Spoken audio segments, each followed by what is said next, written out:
and there's intimacy on the radio, and there's naturalness on the radio that can never be replicated on TV. The marvelous resurgence of radio as a political force in this country. News-related radio programming is evolving. There's a huge hole in our dialogue that can be filled by the synthesis of traditional radio and the freedom that comes from a live podcast. You're about to experience Cowboy State Politics live. Here we go.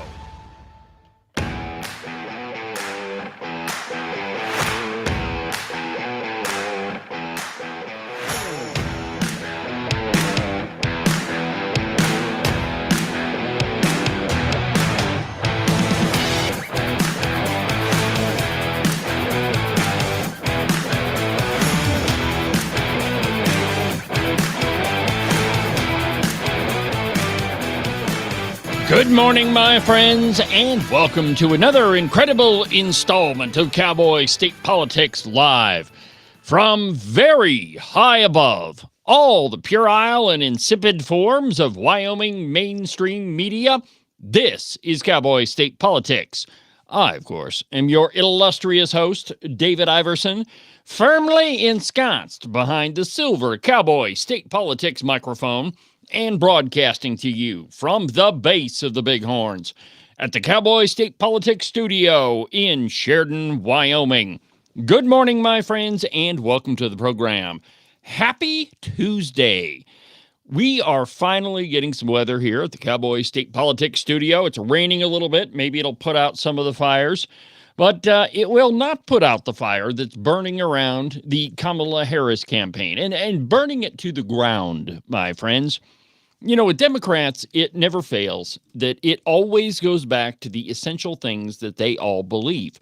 And they never really change, right? I mean, it's they are the elitists. They are the ones that are in charge, and they know better than you do on just about everything.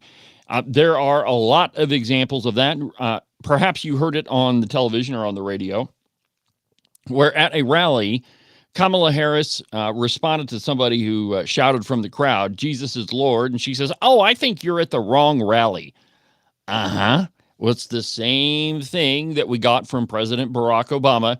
You know, these bitter people that cling to their guns and their religion. So, I mean, same thing over and over and over.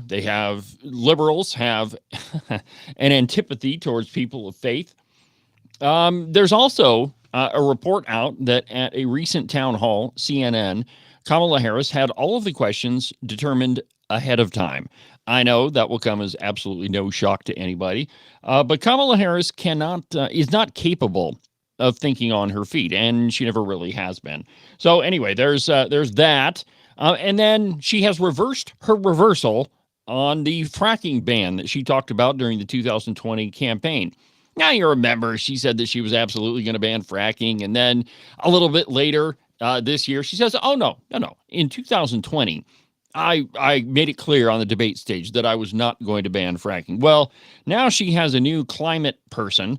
I don't even know if you call him a climate czar or what you would call him, but she's got another person in her campaign that's in charge of climate stuff. And she says, absolutely. Kamala is going to ban fracking. So the reversal of the reversal, and then there is a giant report out, and I don't know if you've heard about this. Certainly you haven't heard about it in Wyoming, but George Soros, yes, spooky dude himself, is about to take over 200 radio stations nationwide. This should scare the living crap out of you. And if we have enough time during the program today, I want to dive into that because that's a really scary prospect that when you have the number one donor of leftists who's going to be in charge of 200 radio stations nationwide. Absolutely terrifying.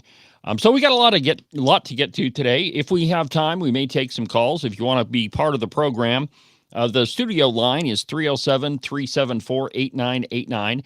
I probably won't open up the phone lines until we get a couple stories in, but go ahead and write the number down. It's 374-8989. I'm still super excited that we have the ability to take live calls on the air. Any chance I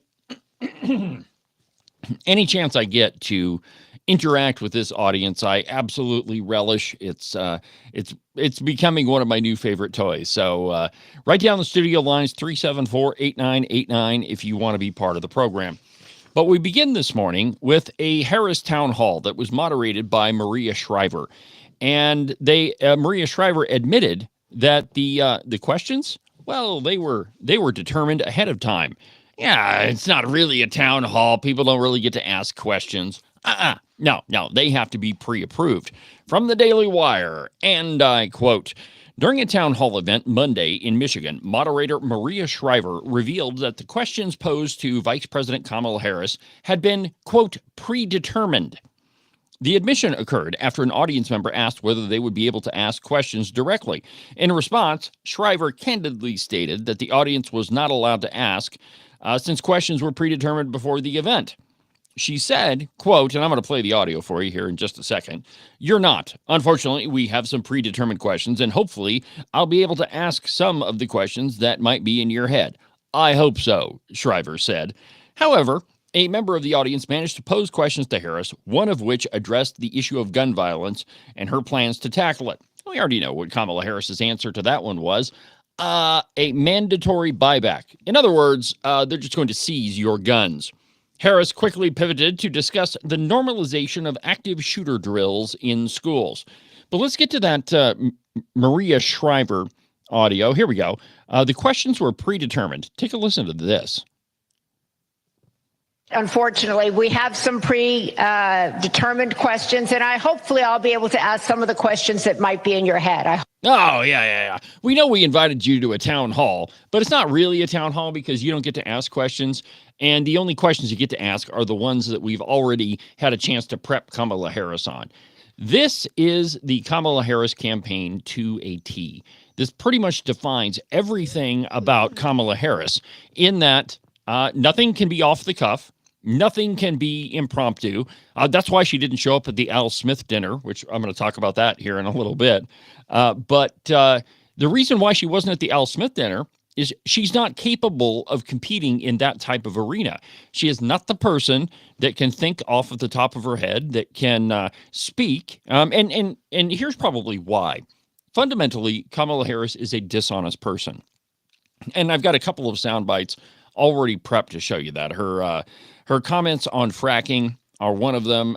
There's been a lot of issues that she has gone back and forth on, and it's political pandering to the nth degree. Whatever she thinks the crowd wants to hear, that's what she's going to say. And the best example of that is at a recent rally, the one where I mentioned at the top of the program, where she says, "Oh, I think you're at the wrong rally." If you watch the video, right after she says that, the crowd starts applauding, and then Kamala Harris smiles. And after the applause reaches a certain pitch, then she continues on. "Oh, you're thinking of the rally down the street." So it is entirely what she believes the crowd wants to hear. The only way that you can do that at a town hall is if all of the questions are determined ahead of time. If Kamala Harris already knows what question is coming and she already knows what the answer, because she's been prepped, to the answer to that question will be. So all of this is just as vapid as it sounds. None of this is truthful. None of it is actual campaigning. It is just window dressing. In the old Westerns, they'd show a shot of the head character walking down the center of the street, and on either side there's buildings. Well, all the buildings had what they called a facade on them. It's a false front to make it look like the building is something more than it actually is. That's exactly what the Kamala Harris Tim Walz campaign is. It's nothing more than a big giant facade. It's a fake exterior, and then there's really nothing behind it. One of my favorite episodes of Star Trek, the original Star Trek, it's entitled Spectre of the Gun. And Captain Kirk and Spock and Dr. McCoy and Scotty, they get transported back on an alien planet, back to what the aliens think is the 1800s. And all of the buildings, the only thing they have on them is the facade, the front of it. There's no actual building behind it. And that is exactly what the Harris campaign is. It's all smoke and mirrors. It's all everything that they think you want to hear. Now, I mentioned just a minute ago the condescending smear that Kamala Harris engaged in at a recent rally, in which she said, "Oh, I think you're at the wrong rally." This is from John Solomon's Just the News, and I quote, "Back during the 2008 presidential race, then Senator Barack Obama paid a heavy political price when he mocked Americans he claimed were clinging to their guns and their religion. In case you've forgotten, here's that soundbite." People have been beaten down so long, and they feel so betrayed by government. So it's not surprising then that they get bitter. They cling to guns or religion or antipathy towards people who aren't like them, and a way to explain their frustrations. Yeah, they're bitter, and they cling to their guns and their religion and their antipathy towards people that aren't like them. This is exactly the attitude of most leftists, and certainly the Marxist Kamala Harris. Now, at the rally, and let's continue with the Just the News piece.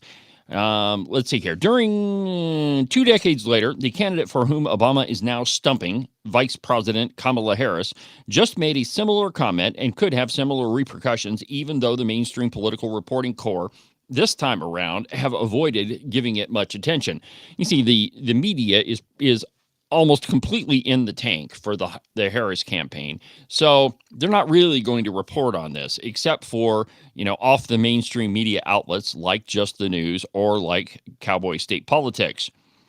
At a Harris campaign event in La Crosse, Wisconsin last Thursday, 2 pro-life students in the crowd shouted, quote, "Jesus is Lord," as she spoke about her support for abortion. And Harris immediately made clear the 2 were not welcome at the rally. Let's see here. Where is it? At the wrong rally. Listen to this. Roe v. Wade, and they did as he intended. Oh, you guys are at the wrong rally.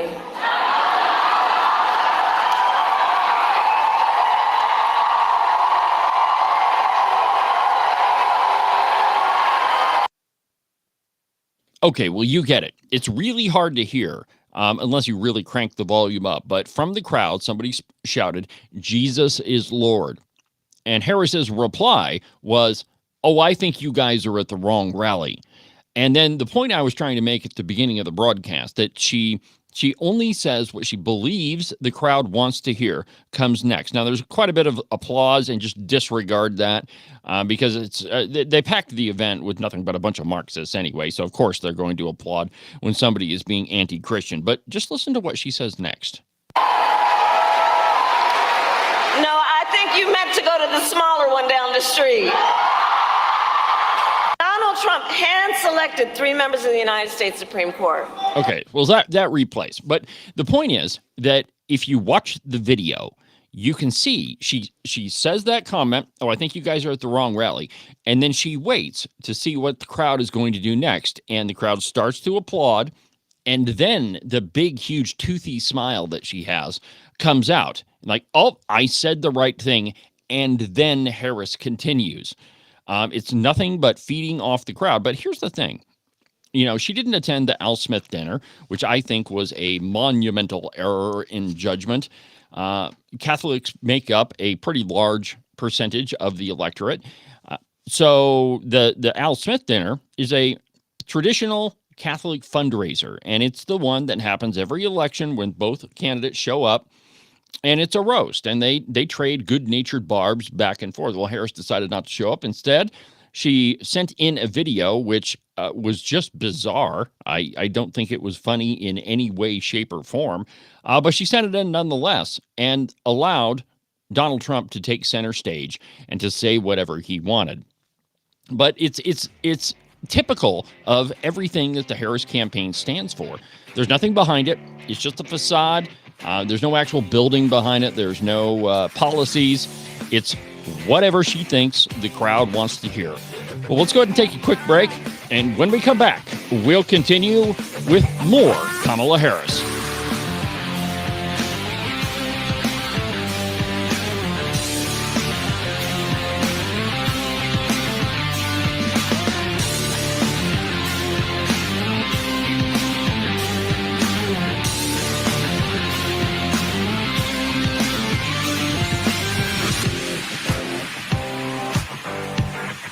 You can listen to Cowboy State Politics Live every Monday through Friday at 10 a.m. on the Independence Network.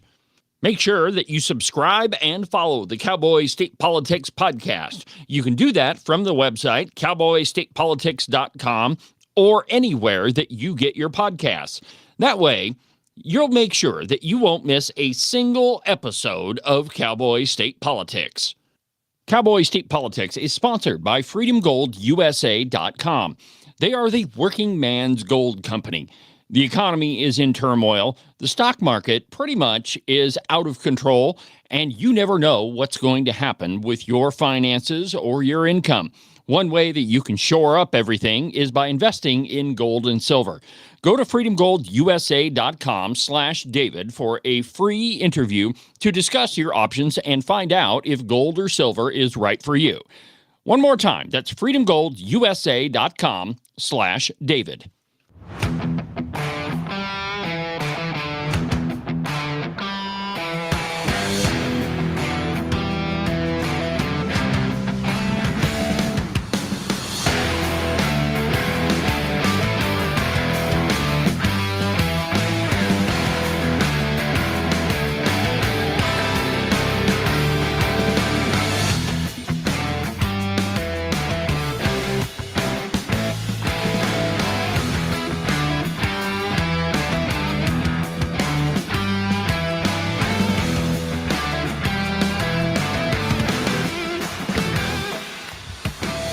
Welcome back to the program, my friends. David Iverson, Cowboy State Politics Live on the Independence Network, on Facebook, on Twitter, on YouTube. Pretty much anywhere that you look, you will find Cowboy State Politics. If you want to listen to the podcast, you can find it anywhere that you get your podcasts, Amazon, iHeartRadio, iTunes, right, really anywhere. Just search for Cowboy State Politics and you will find it. If you missed the Saturday interview with U.S. Representative Harriet Hageman, I really suggest you go listen to it. It's a little bit different than other interviews I've done with the good Congresswoman. We talk about the fires, about the BLM, abortion, you name it. It was a wide-ranging interview. I've gotten a lot of really good feedback on it. I think it was well done, and you should definitely go check it out. To listen to the podcast, you go to cowboystatepolitics.com or anywhere that you listen to your podcasts. The studio line is 307-374-8989. I went ahead and opened up the live call-in feature on the program, so if there's something on your mind that you want to talk about, give me a call, 307-374-8989. Well, Kamala Harris has reversed her reversal on fracking. I know it's really hard to keep up with everything Kamala Harris says, but we've got to do our best because we never know where she's going to be at any given moment. She might be for fracking. She might be against fracking. You never know. Well, this latest reversal of her reversal comes from her climate advisor. And this lady's name is, and again, I should stop using the term lady because I'm kind of loose with that application of it. We don't really know if Kamala Thorndike fits that description, but she is a top Harris-Walz campaign climate advisor, and she abruptly walked back her recent comments stating that Vice President Kamala Harris would be hostile to future oil and gas drilling as president, effectively reversing her reversal of the candidate's position. So before we get into this thing and discuss who this Kamala Thorndike person is, here's Kamala Harris saying that she's totally going to ban fracking. There's no question I'm in favor of banning fracking. So, yes, and starting with what we can do on day one around public lands, right? And then there has to be legislation. But yes, and this is something I've taken on in California. I have a history of working on this issue. She has a history of working on this whole issue. She's absolutely in favor of banning fracking. Now, here is, and that was, by the way, that was in 2020 during a town hall that was held on CNN. 2020, the date is important. Now look what she said during the interview with Dana Bash, and her lapdog, Tim Walz, was with her. But listen to this one. When you were in Congress, you supported the Green New Deal. And in 2019, you said, quote, "There is no question I'm in favor of banning fracking." Fracking, as you know, is a pretty big issue, particularly in your must-win state of Pennsylvania. Sure. Do you still want to ban fracking? No, and I made that clear on the debate stage in 2020. Oh, that I really? would not ban fracking. As vice president, I did not ban fracking. As president, I will not ban fracking. Okay, so that's what she made clear on the debate stage. There's no question I'm in favor of banning fracking. So, yeah. Okay, so there's no question about it that we're all confused about what she believes or doesn't believe. So anyway, Kamala Thorndike. In a statement Monday, Thorndike lamented that she wasn't clear enough when she told Politico last week that Harris, quote, is not promoting expansion of oil drilling, and suggested that Harris was not fond of a provision in the 2022 Inflation Reduction Act mandating fossil fuel leases. Thorndike serves as Harris's climate engagement director. Quote, I didn't explain myself clearly here. Contrary to Trump's claims, the VP has not banned fracking, doesn't support the banning fracking, and in fact cast the tie-breaking vote on the biggest pro-climate law ever, which, yes, opened up new fracking leases. People know that's her position. Well, actually, people don't know that that's her position because she changes it so often. And let me just tell you about those, quote, leases that were opened up. They were in places that, A, probably don't contain any oil or gas, or B, are absolutely impossible to get a drilling rig to. Those are the leases that were opened up by the Biden-Harris administration. It was not ground that was favorable to oil and gas producers. It was not ground that anyone would really be interested in drilling on. But the only reason that they opened those leases up is to say that they did. You know, they just didn't mention the last part, that it would probably be virtually impossible to drill there, and there wouldn't be any oil and gas there to begin with. Anyway, back to the article. It remains unclear how Thorndike's new statement clarifies her comments from last week. Thorndike did not respond to a request for comment from the Washington Free Beacon. This flip-flopping underscores the Harris-Walz campaign's broader struggle to message on energy issues. Although Harris regularly pushed far-left climate policies like a nationwide electric vehicle mandate, the Green New Deal, and a fracking ban, before replacing President Joe Biden as the Democratic presidential nominee, she has since disavowed these past positions and sought to take a more moderate stance. I have no doubt that she wants to take a moderate stance from all of her Marxism in the past. I mean, who wouldn't? Well, the reason why she has is she knows that she's probably not going to get elected if everybody believes that she is in favor of banning fracking and all of these crazy green energy policies. You know, there was an article last week, or maybe it was a TV show I was watching. Anyway, they were talking about the amount of money that automobile manufacturers lose for every single green car or electric vehicle that they produce. And it's upwards of $40,000 that they lose. And there isn't a demand for them. In fact, Ford is really scaling back the production of their electric vehicles, which is going to result in a massive amount of layoffs. I think the report I saw, and don't quote me on this number, but that Ford has lost somewhere between $1.5 to $2 billion in their effort to produce electric vehicles. And you know, I'm not against electric vehicles. I think if you want to buy one, go ahead. You know, it's your money. Buy what you want to. And frankly, I think if you lived in a big metropolitan area, a big city like Denver or New York or San Francisco, where, you know, your daily commute is pretty well flat, you don't have to go over mountains or anything, hey, I think an electric vehicle might be a good solution for you. But the fact is, we shouldn't be mandated. I mean, you shouldn't be told what car you have to drive or what you have to spend your money on. That's just absolutely ridiculous. You know, driving around Sheridan, I see a lot of Teslas, and I really wonder how often those people have taken their car on the road, you know, gone over the mountain or, you know, down to Casper and back. There's this fantastic article, and I believe it was in the Cowboy, and it was entitled Cheyenne to Casper in 15 hours. And that's just because, even though it doesn't seem like it when you're in a car, that trip is pretty much all uphill. And so if you're on an electric vehicle, well, you got to charge that thing. And there aren't a lot of charging stations between Cheyenne and Casper. But go check out that article. It's one of the few pieces from the cow pie that I actually enjoy.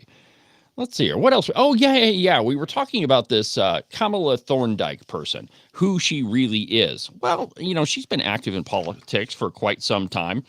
But she has accused people of who are in the oil and gas industry of, quote, eco-terrorism, of weaponizing white supremacy and toxic patriarchy.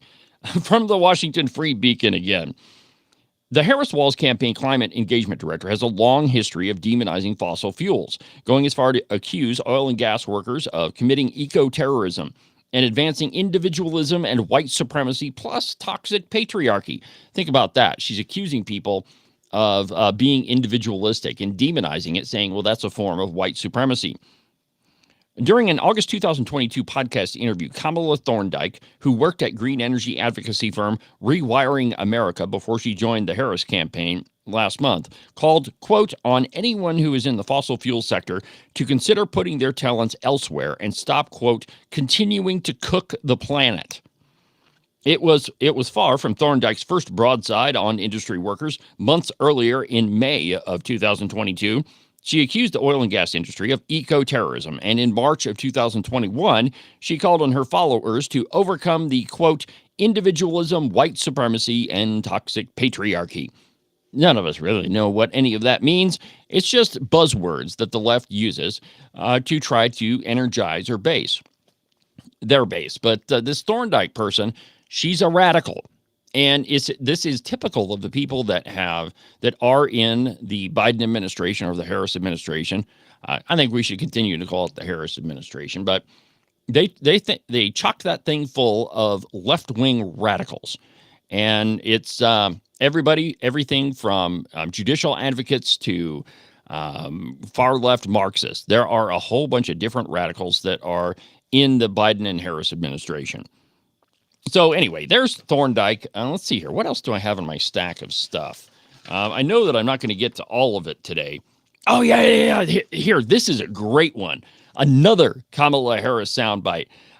Recently, she said, quote, I love Gen Z. Now, of course, that's the group that she's trying to placate. She needs younger voters to come out and vote for her if she has any hope of winning this election. But it was not that long ago that she called your kids stupid. During a sit-down town hall alongside former Representative Liz Cheney, old crickets, Vice President Kamala Harris explained what her common phrase, turn the page, means and how she loves Generation Z. Quote, if you talk a lot about a new way forward, about turning the page, what is on the next page? Town hall moderator Sarah Longwell, the publisher of Bulwark, asked Harris at a campaign event on Monday in Malvern, Pennsylvania. You want a preview? Harris asked Longwell. First of all, I'll say that it is a metaphor meant to also describe my intentions. Here comes the word salad. To embark on a new generation of leadership, and mine will not be a continuation of the Biden administration. Well, that's interesting because she is the Biden administration. I bring to it my own ideas and experiences, but it's also about moving past what I think has been the last decade of the American discourse being influenced by Donald Trump. The Democratic presidential nominee accused Trump of using the presidency, quote, to demean and divide us. Quote, look at which of those jobs would benefit from a skilled, experienced worker who perhaps went through an apprentice program, not a 4-year college, but still got a 4-year degree in essence. So these are the kind of things that are about seeing the opportunities in this moment and investing in it. And then she went on to talk about Generation Z. So let's see here. Here's what she said about Generation Z, and I don't remember which one is first. And then you can hear her comments of calling your kids stupid. I'll tell you, and I know this is a controversial topic for many of us, I love Gen Z. Because we have Gen Zs in our lives. We have kids who are Gen Zs. It can be complicated, I know. I love Gen Z. And it's a specific phase of life. Remember, age is more than a chronological fact. What else do we know about this population, 18 through 24? They are stupid. That is why we put them in dormitories, and they have a resident assistant. They make really bad decisions. Yeah, on the one hand, I love Gen Z.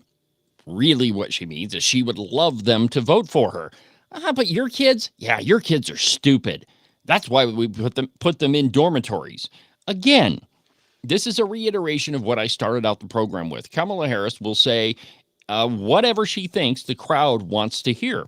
And I mean, there are so many examples of this. I've got sound bites out the wazoo of her going back and forth and, abolishing ICE and redoing ICE and letting immigrants into the country. There are so many positions that Kamala Harris has changed that it is almost impossible to figure out where she's at on any one thing. Now, compare that to Donald Trump. Donald Trump has been saying the same thing in this campaign as he said in the last one. We need to build our economy. We need to get control of our foreign trade. We need to stop allowing other countries to absolutely decimate the United States economy. Stop allowing them these favorable trade deals that are destroying American industry. Stop giving all of our steel to Japan. Prevent U.S. steel from being sold. Invest in America.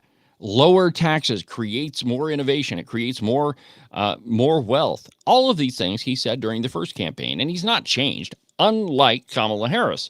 And just about everybody can remember what life was like during the Trump administration, that your pocketbook actually had some money in it, that you could have a new idea and you could start a new business, and that you would be successful if you applied yourself. There's a big difference between Donald Trump and Kamala Harris. Kamala Harris is nothing but hot air. Well, and Donald Trump, well, he's the same Donald we had before. More after the break.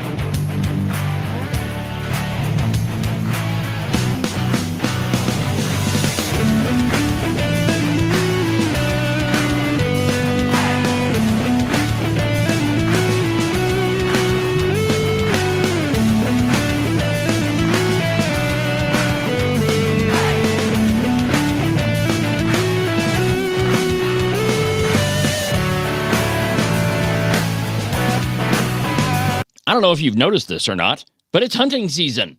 And one thing that you can be absolutely certain of is while you're tromping around in the boonies, at some point, it's going to snow.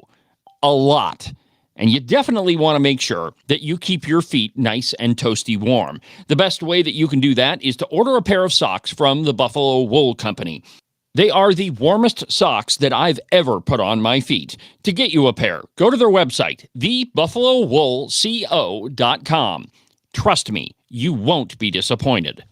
Wyoming is one of the most sought-after places to live. There's a lot of people that want to move to our great state. And if you're thinking about selling your house to one of them, you need a real estate agent that you can trust. That agent is Rebecca Bextel at Compass Real Estate. She's lived in Jackson for almost 20 years and has her fingers on the pulse of the real estate market. Last year, she sold almost $25 million worth of property. So if you're thinking of buying or selling, give Rebecca a call. Her phone number is 307-699-3519. I've never felt the freedom like I do. I feel stronger every day, don't you? Well, I can show you how. A new day, a new way. Watch out, I'm only gonna get stronger. A new day, a new way. Watch out, I'm only gonna get stronger. A new day, a new way. Watch out, I'm only gonna get stronger. A new day, a new way. Watch out, I'm only gonna get stronger. I've never felt the freedom like I do. I feel stronger every day. I'm only gonna get stronger. Watch out! Cowboy state politics is only going to get stronger from every corner in this, from every county in this state, every corner in this nation. Cowboy state politics. And we're continuing to expand just about every fun new idea I can think of with this new program. With the program, we're going to try to do it just so that we can get you more interaction in what's happening. The latest addition to the program is the studio call-in line. You would not believe how much work it put into figuring out how to do this on a completely internet-based broadcast and not have to install a whole bunch of phone lines and all that. But I figured it out. And now, if you want to be part of the program, you can give me a call, 307-374-8989. The studio line is 307-374-8989. If there's something on your mind that you want to talk about, give me a call. So I mentioned at the top of the program today that George Soros has a deal in the works where he is going to take over 200 radio stations. And don't think that this isn't something that affects the state of Wyoming. There have been a lot of influences of George Soros here in the Cowboy state, though they're not quite as blatant as in other places. There is absolutely some of his tentacles that reach into different areas in the Cowboy state. Let me just give you an example. During the 2022 campaign, Liz Cheney held an event in Jackson. It was a paid event. She charged her constituents $10 to walk through the door and come see her. So, you're courting voters, and you want them to pay to come see you. But anyway, on stage with her was a guy named Nick Penniman, and nobody in the media actually asked, who is Nick Penniman, and why is our Congresswoman on stage with him? Well, Nick Penniman, he is the co-founder of the Huffington Post. He founded that with Arianna Huffington, and he is also one of the original founders of something called the Democracy Alliance. Now, the Democracy Alliance is a left-wing funding clearinghouse, and it is absolutely tied right at the hip with George Soros's Open Society Institute and the Center for American Progress. The Democracy Alliance gets a vast amount of its money directly from George Soros. You know, a lot of these different groups, they do get money from George Soros, but it's funneled through a lot of different sources, not the Democracy Alliance. So our Congresswoman was standing on a stage with a total George Soros guy, and nobody in the media even asked, who is this guy? Why is Liz Cheney hanging out with him? Well, until Cowboy State Politics came along. I did have an interview all scheduled up with old crickets before that episode hit. And right after that episode, I got a call from Liz Cheney's guy, and I was told, the Congresswoman won't be doing an interview with you. Big shocker. So there's a new report out that George Soros has a radio deal that it really has the GOP up in arms, and the reason for it is he's trying to take over 200 radio stations. And I quote, weeks before the 2024 election, the Democratic megadonor, George Soros, has notched a victory in his endless pursuit to gain influence over the news media landscape in the United States. Probably his first foray into this was with the group Media Matters for America. And I don't know if you remember this, but when they announced that propaganda outlet, it was George Soros himself on stage with Hillary Clinton announcing Media Matters. And since its inception, Media Matters has been a propaganda tool of the left. Basically, what they do is they listen to conservative radio and TV hosts, and they just find whatever soundbite they can find, and they completely take it out of context to make it seem like people are saying things that they're not. That's pretty much what they do. And if you go onto their site, you can find sound bites from Glenn Beck, Sean Hannity, Mark Levin, all of the big name radio hosts. And there's also some segments from TV, from Sean Hannity's TV program. And there's probably some stuff from Mark Levin on there. But they totally take things out of context to make you believe things that are just frankly not true. Well, now George Soros has taken a bigger step into having more influence on the American media landscape. The deal places the Soros family, namely Alex Soros, his son, the 38-year-old, at the top of a media empire that houses more than 200 radio stations. Alex Soros sits on the board of the Fund for Policy Reform, the group now overseeing Odyssey through a labyrinth of corporations. The four-person board of trustees also includes Soros spokesman Michael Vachon, attorney Marianne Canfield, and Soros Fund Management, the firm that bought Odyssey's debt, and Leonard Bernardo, a top staffer for the Soros-backed Open Society Foundation philanthropy empire. But in the telling of Republicans on Capitol Hill and within the FCC's ranks, as well as top conservative media insiders who spoke with the Washington Examiner, The Odyssey deal is a big sham. The acquisition of the radio stations, Republicans say, was fast-tracked to benefit the billionaire Democrat keen to help the Biden-Harris administration. Doing so, FCC member Brendan Carr said in an interview that this is unprecedented. Conservative criticism of the FCC's handling of the Odyssey deal also stems from a deeper and more fundamental frustration with the quote-unquote philanthropy of Soros, which has positioned him to be a dominant force in media as the right raises increasing concerns over digital censorship. So, in other words, if you have 200 radio stations all across the United States, just think of what you could influence.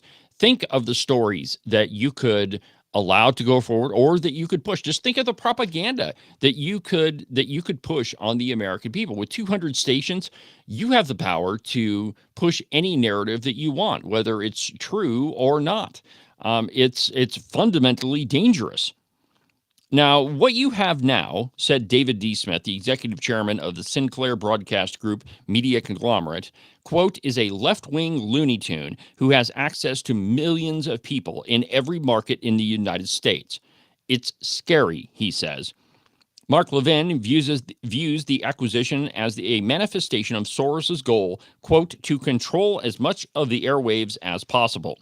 Now, George Soros isn't doing this because he's a public interest citizen. No, far from it. He's doing this because he's power hungry. The guy is an ideologue with billions of dollars, and he, frankly, puts his money where his mouth is. Let's see here. Page 2.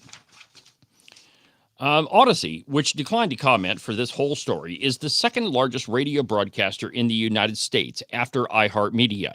It is based in Philadelphia and filed for Chapter 11 bankruptcy protection in Texas in January to cut its debt by 80%. 6 weeks later, George Soros came to the rescue. The man who broke the Bank of England spotted a fire sale for a product with enormous reach. Soros Fund Management, his New York-based hedge fund, acquired over $400 million in Odyssey's top-tier debt, which is borrowed money a company must repay first should it go out of business. What that means is the Soros Fund Management emerged as the largest shareholder in Odyssey overnight. They didn't have to do anything except just buy the debt from this company. And now George Soros controls over 200 radio stations. Then enter the FCC, an independent agency that regulates interstate and international communications by television, radio, wire, cable, and satellite. The commission must oversee the Odyssey transaction, and in September, it signed off on it. Doing so handed control of reorganized Odyssey to the Fund for Policy Reform, which Soros finances through a network of his companies that he's involved with. It also allowed Odyssey to emerge from bankruptcy. So the company is still out there. The company still exists. It's just they've sort of changed people at the top. And now it's George Soros and Alex Soros who are in control of it. Well, the thing is, there's no way really to stop it unless the FCC puts the brakes on it. And they're not going to do that because the current administration isn't going to allow them. And here's why. So the Harris administration, they have to have the compliance of the media, which, interestingly enough, they pretty much already do. But the only way that they can convince people of, their plans and what they're doing is through propaganda. And most big radio stations in the United States, at least the smaller markets, are owned by conservatives. So Alex Soros has to have some of the bigger markets in order to push some of this propaganda. And it's absolutely amazing, my friends, that this sort of thing is allowed to happen in the United States. The FCC, I can't believe they signed off on it. Well, it's the Harris administration. So, yeah, I can believe it. Well, after the break, we're going to continue. We'll wrap up this story, and we'll see maybe there's a way to stop it.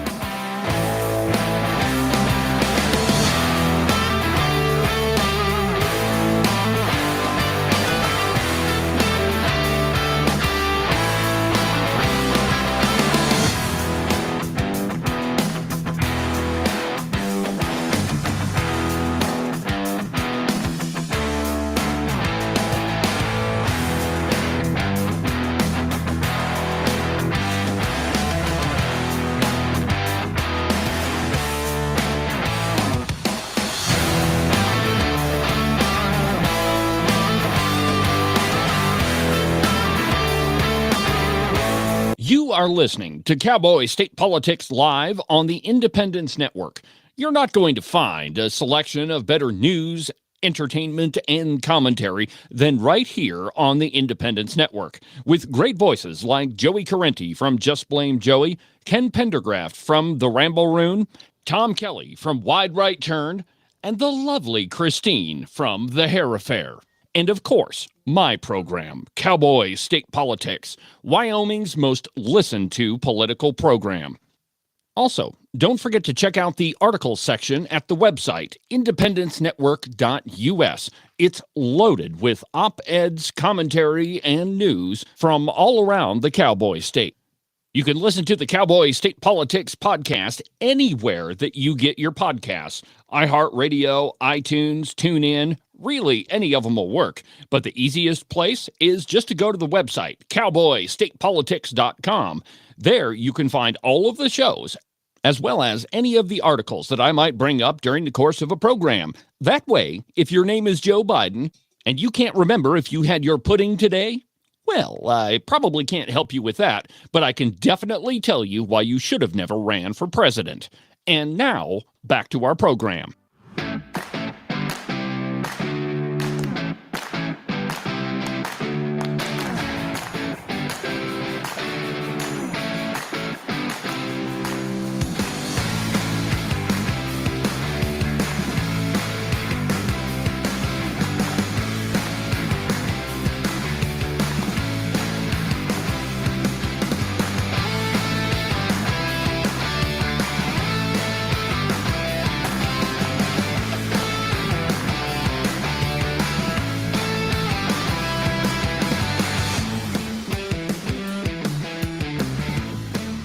Welcome back to the program. David Iverson, Cowboy State Politics, documented to be almost always right 99% of the time, a record that nobody in the Wyoming media could even come close to.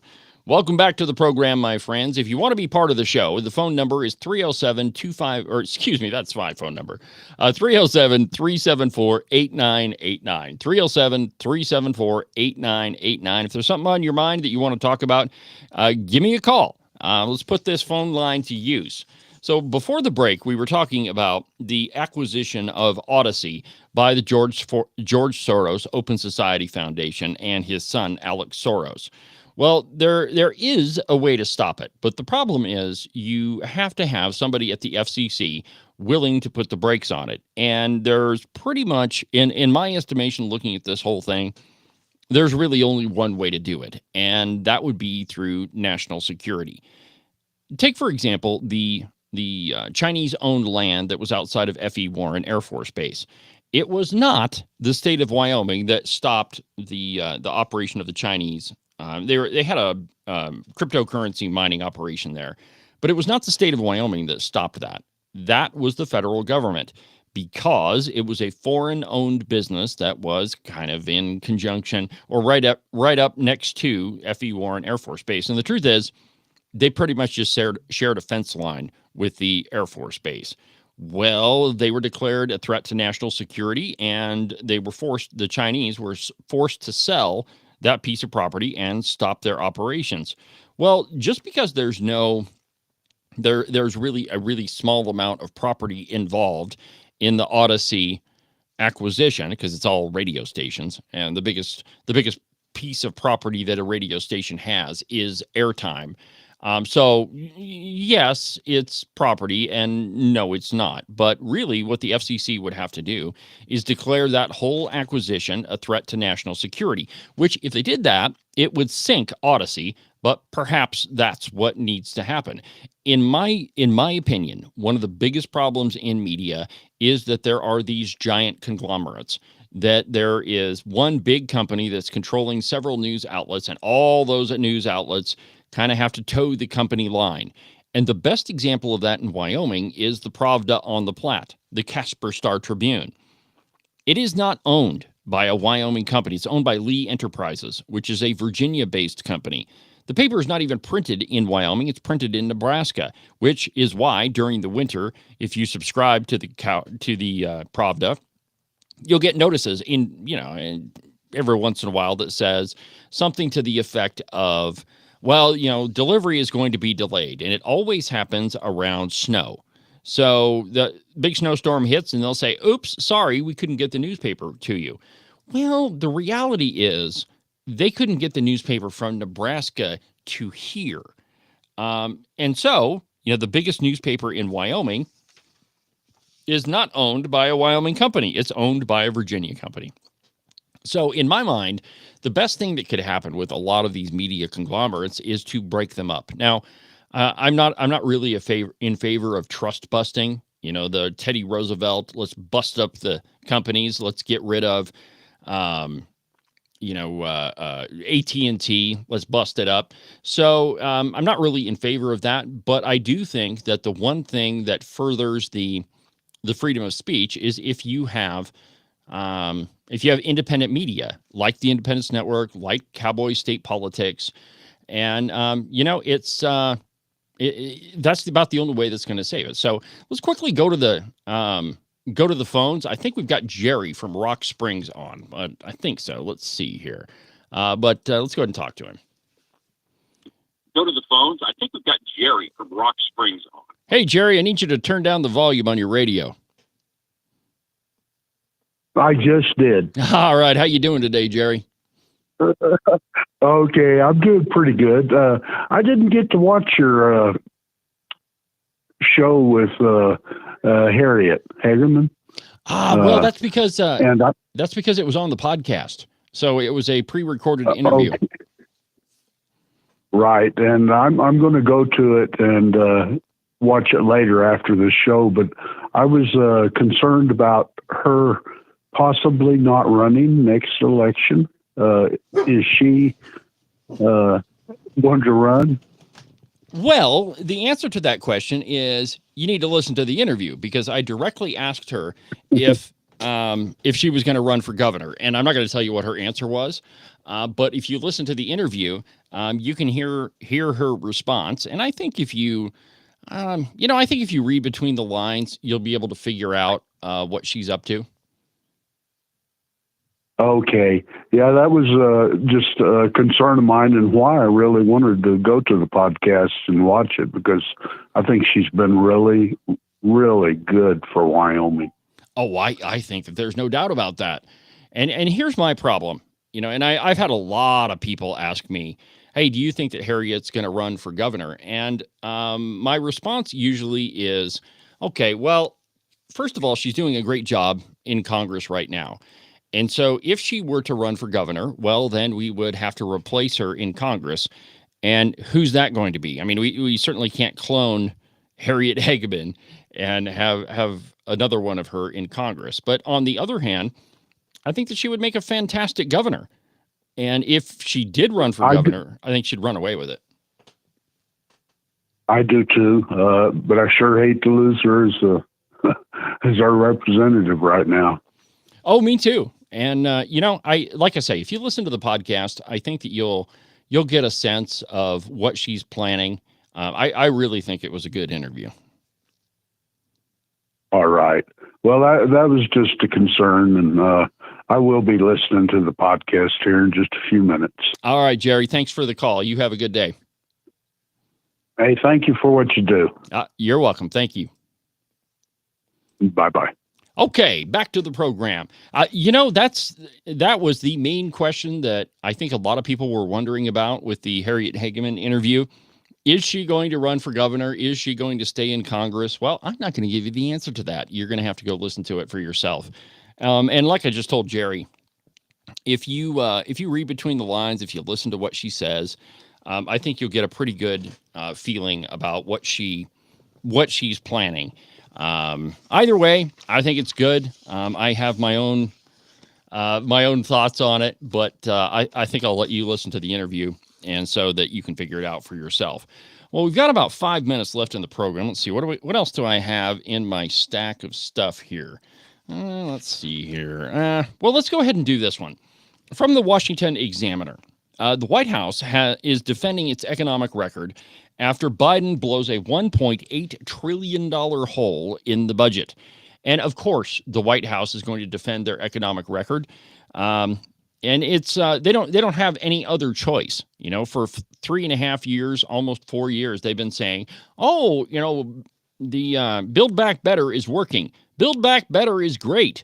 It's really helped the economy, so they really can't go back on it. But they're still defending it.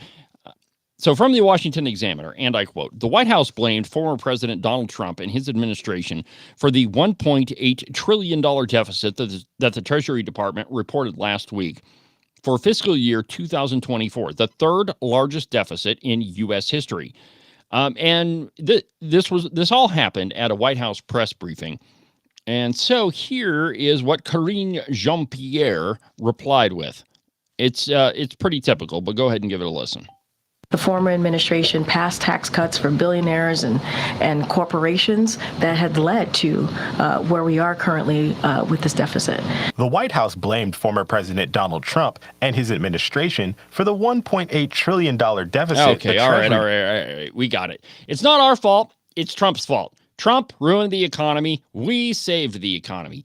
This is the classic line that liberal administrations always use.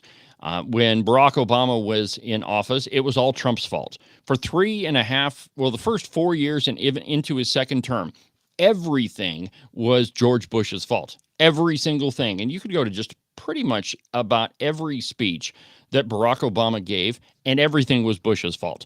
None of it was their fault. Well, Joe Biden and Kamala Harris, they're playing the same card, and now everything is Donald Trump's fault. Jean-Pierre then compared the Biden administration's record, including the debt ceiling deal that President Joe Biden and then House Speaker Kevin McCarthy agreed to last year, which would reduce the deficit by $1.5 trillion over the next decade, claiming Republicans have been doing the opposite. Now, just think about those numbers. So $1.5 trillion over 10 years.